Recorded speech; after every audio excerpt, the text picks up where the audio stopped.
What's up everybody, I'm Seth Fowler and today I'm reviewing the upcoming Air Jordan 4 Metallic Purple.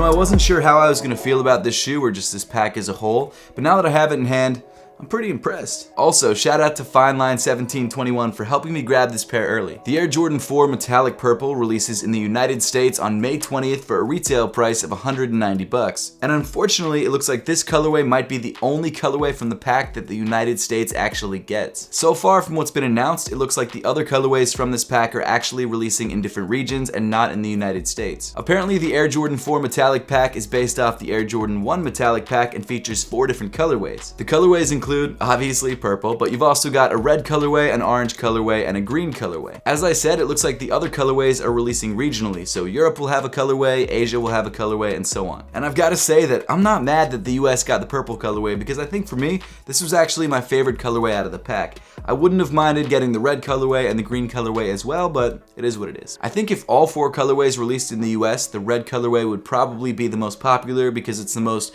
sort of Michael Jordan-y colorway. Oh, just before I forget, I'm actually giving away an early pair of Travis Scott Nike Air Max 270 Reacts in a size 8. If you haven't entered the giveaway, entering is really easy. All you have to do is subscribe to this channel, follow me on Instagram at RealSethFowler, and comment "done" underneath the picture of this shoe on my Instagram. All the links and information that you need to enter the giveaway are in the top of the description, so make sure to check that out. But really quick, before we get into the shoe itself, let's take a look at the box. Now, I don't usually take a look at a box during a review unless it's something different or special, and in this case, it does look like we're getting a pretty different Air Jordan 4 box. The entire box is covered in a white semi-gloss finish, and on the top of the box, you've got this purple metallic Jumpman. The rest of the details around the box are also metallic purple, even the text on the bottom of the box, which I think is kind of interesting. And then on the front of the box, you've got the size tag and the official colorway, which is white cord purple. I mean, what else would it be, right? So, I don't know. But I'm actually pretty excited about that box. I like when Jordan Brand tries something different when it comes to their packaging. So jumping into the sneaker itself, the toe of this Air Jordan 4 is covered in this really nicely tumbled white leather. It's actually surprisingly soft. I'm pretty happy with the quality of the leather on this shoe. And I said this in the unboxing I did a couple days ago. I think this Air Jordan 4 colorway is a slightly more premium Air Jordan 4, and because of that, I also think it's going to be a little bit more limited than we probably expect. As you continue up in the shoe, you get to your white netting that's standard for Air Jordan 4 tongues. Then just above that, you've got these flat white laces, which unfortunately are the only lace options that come in the box. You don't have a pair of purple laces or anything else. Not that that's a bad thing because I wasn't planning to switch the laces out anyway. I feel like the white obviously works well with the white upper, but it would have been nice to have the option. Next, you get to one of the most important details on the shoe, and that's these metallic purple eyelets. Like I said before, this colorway is inspired by the metallic Air Jordan 1s, which also had metallic purple details throughout. But not only that, it also looks like this shoe is pretty heavily inspired by the Pure Money 4s. Really, the only difference between this shoe and that shoe are the purple hits. I'm not usually a fan of metallic plastic details, but I kind of dig the way that these look. I think it might just be because they're purple, but regardless, they actually look kind of clean and they really do draw attention to the shoe.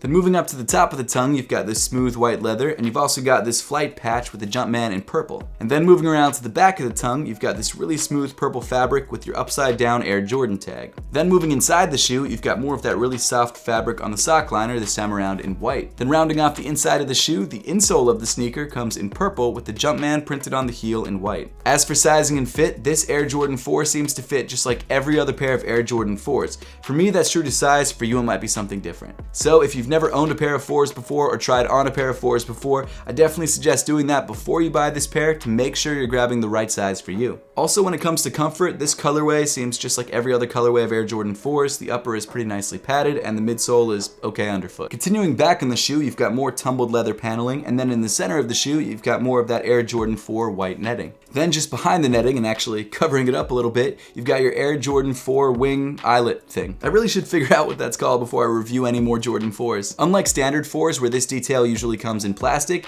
this time around on this colorway, this detail actually comes in white leather. I actually had a pair of the remastered Columbia 4s a couple years back, and this was actually one of my favorite details on that shoe, and I'm glad they brought it back for this colorway because I feel like it just makes the overall sneaker feel a little bit more premium. Interestingly though, behind that detail, the leather that's used around the ankle of the sneaker is very soft and kind of crappy. And for some reason, this really smooth and probably synthetic leather is only used around the ankle of the shoe and on the tongue. It's used nowhere else in the shoe. Actually, that's not totally true. It's also used on the heel tab of the shoe, but that kind of makes sense. I'm not sure why they decided to switch things up around the ankle and not use any more of this tumbled leather. Maybe it's because it's more expensive and less people are going to see this part of the shoe, or maybe because this part of the shoe sometimes gets beat up with pants that you're wearing. So it's possible that this is more durable than the tumbled leather, but I have no idea. Whatever the case may be, I'm not too excited about that choice, and I kind of wish they had just kept the leather consistent. Then moving around to the heel of the shoe, you get to that smooth leather heel tab that I just mentioned, and in the center of the heel tab, you've got a metallic purple Jumpman. Even though the leather quality sucks on the heel tab, I still think it's a nicer detail than if they'd used the plastic. Also, that metallic Jumpman is kind of fire. Then moving down on the shoe, you get to your all-white midsole with a visible air unit in the heel. Finally finishing off the shoe, you get to your almost entirely white outsole with your purple hit in the forefoot and your purple Jumpman in the midfoot. I'm actually really happy with the Air Jordan 4 metallic purple, and I feel like the somewhat premium details that they added to the sneaker really elevate it and make it a little bit more worth that $190 price point. Not only that, but it's also like the perfect summer shoe, and I think I'm going to be rocking this shoe a lot in the next couple months. I still kind of wish the other colorways were releasing in the United States, but at the end of the day, the purple one's the best one, so it's fine. Also, don't forget to enter the Travis Scott Nike Air Max 270 React giveaway. Like I said before, all the information and the links that you need are in the top of the description. But now I would love to know your thoughts on the Air Jordan 4 metallic pack and whether you plan to pick up any of the colorways for yourself, so let me know in the comment section down below. And as always, thank you so much for watching. Make sure to subscribe down below if you haven't yet, and I'll see you all in the next one.